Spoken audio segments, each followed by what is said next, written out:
One of the exciting things about publishing on Shakespeare is that his plays and poems aren't finished monuments about which the last word could ever be said, but they're full of spaces for changing interpretation and changing performance. So as the world changes, so Shakespeare changes. And so any reference work about Shakespeare continually needs updating as our perspectives change and as new things are found out.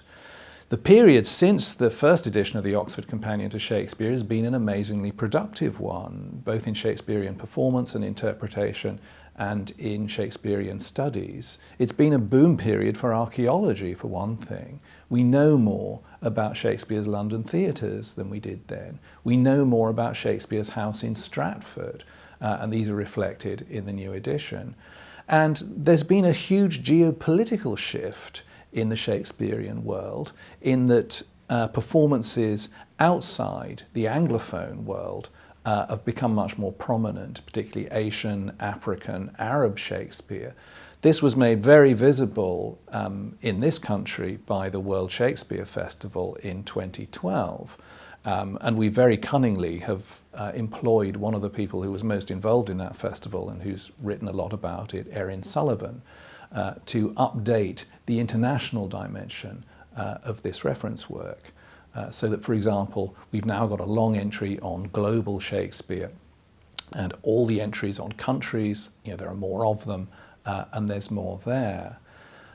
One of the other major things that's changed is our sense of the technology of reading, both then and now.